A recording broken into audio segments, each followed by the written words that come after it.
Jayama, vous savez quoi, je ne sais pas pourquoi Krisha me déteste autant. Et la vérité, c'est... Je suis atteinte d'hydrophobie.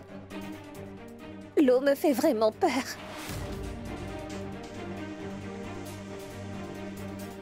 Et si tu ne me fais pas confiance, tu n'as qu'à le demander à mon médecin. Je vais l'appeler tout de suite.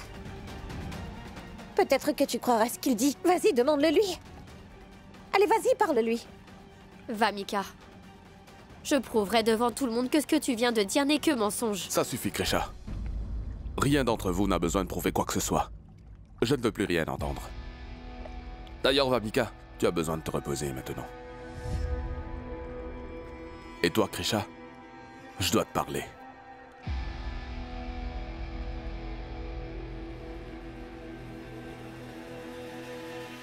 Tu franchis les limites, Krisha.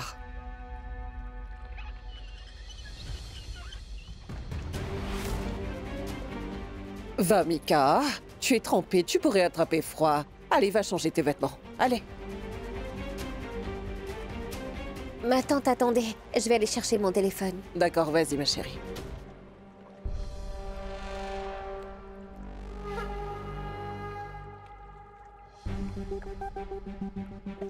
Est-ce que je pourrais avoir mon téléphone? Alors, tu vois, Krisha, les membres royaux, nous croyons à l'idée de donner pour recevoir en retour. Mais moi, par contre, je n'aime pas devoir quelque chose à quelqu'un d'autre. Et puisque maintenant tu vas me donner ton mari, laisse-moi au moins te donner quelque chose afin que tu sois informé.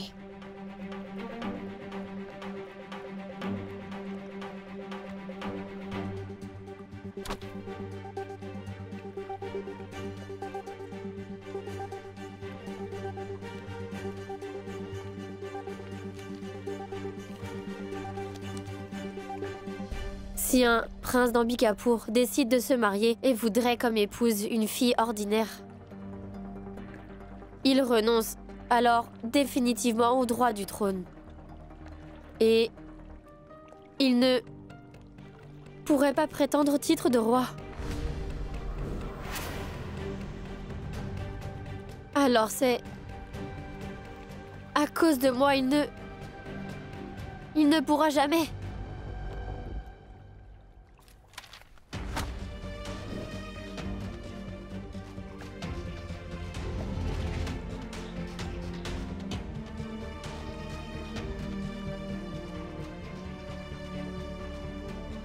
Chaque personne naît avec son propre destin.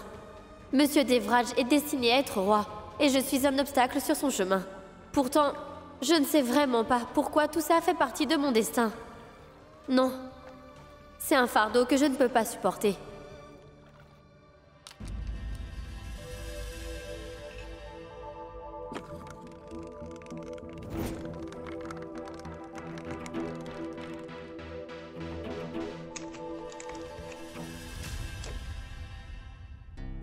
Maintenant que tu es là, tu peux entrer.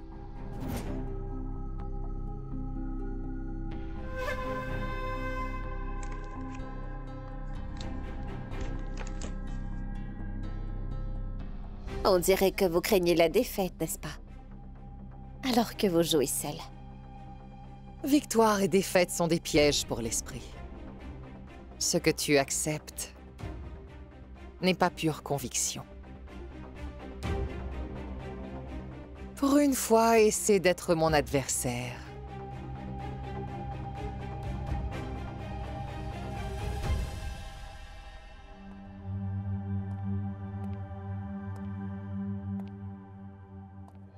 Devraj, il faut que tu me promettes que ma fille se mariera dans votre famille.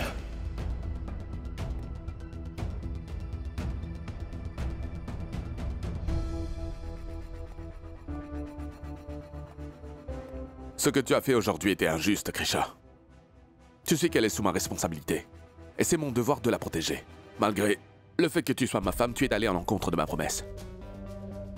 Comment peux-tu me dire que Vamika a essayé de s'approcher de moi. Tu as remis en question son caractère. Et si je vous disais que c'est elle-même qui m'a dit qu'elle ferait tout pour être à vos côtés, me croirez-vous?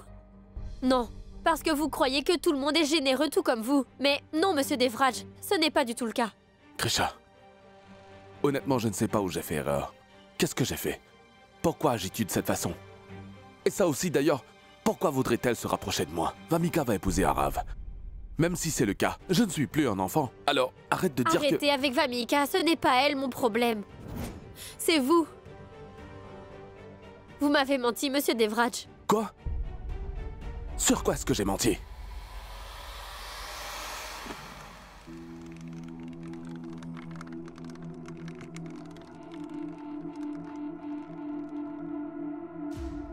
Parfois, j'ai l'impression de bien te connaître et de tout savoir à propos de toi.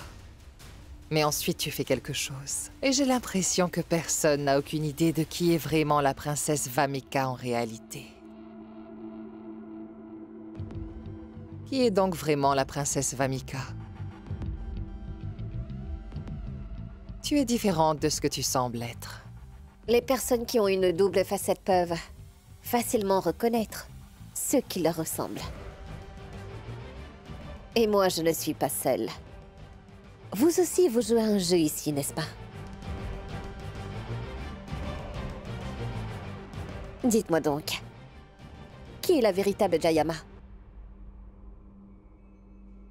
Celle qui va aimer Krisha comme sa propre fille ou bien celle qui m'aidera à prouver que Krisha a tort et que c'est moi qui ai raison?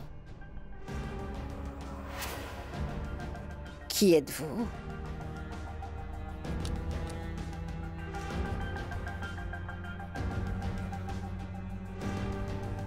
Tu n'es qu'un apprenti. Tu veux avoir le cœur de Devraj. De cette façon, tu dois te méfier d'elle. Devraj est complètement amoureux de cette jeune fille, tu vois. Et Krisha a tellement obscurci ses yeux qu'il ne voit plus ce qui est mieux pour lui.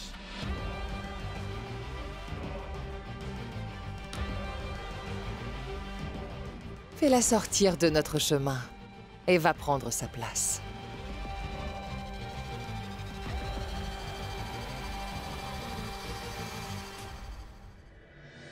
Oui, mais bien sûr. Avec la présence de votre aide. En tout cas, ma grande question, c'est pourquoi est-ce que vous voulez m'aider, moi? Dès que tu es arrivée au palais, tu m'as vraiment intéressée, princesse Vamika. Je vérifie régulièrement tes comptes sur les réseaux sociaux. Et un jour, quand j'étais en train de regarder, j'ai vu de très belles photos de toi en train de plonger. Maintenant, il est évident que tu n'as pas peur de l'eau et que tu sais même vraiment bien nager.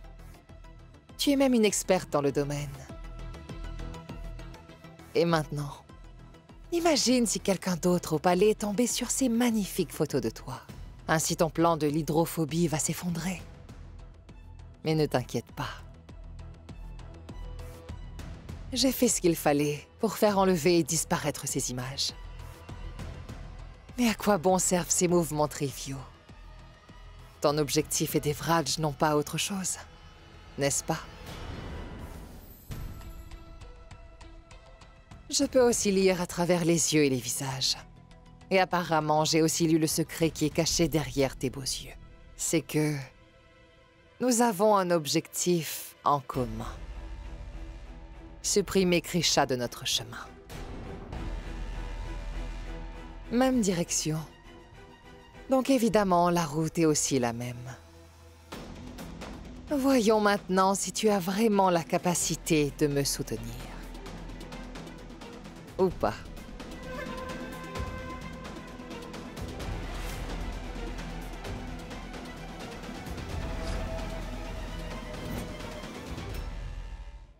Est-il vrai que le prix de notre relation est le trône d'Ambikapur?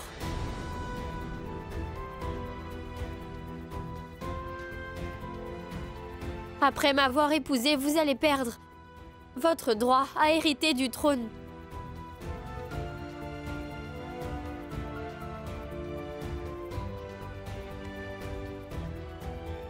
Monsieur Devraj, dites-le moi, allez-vous fuir cette responsabilité? Ce n'est pas toutes les questions qui obtiennent des réponses. Elle en a une, Monsieur Devraj. Chaque question a sa réponse. Écoutez, il suffit seulement d'avoir le courage de l'avouer.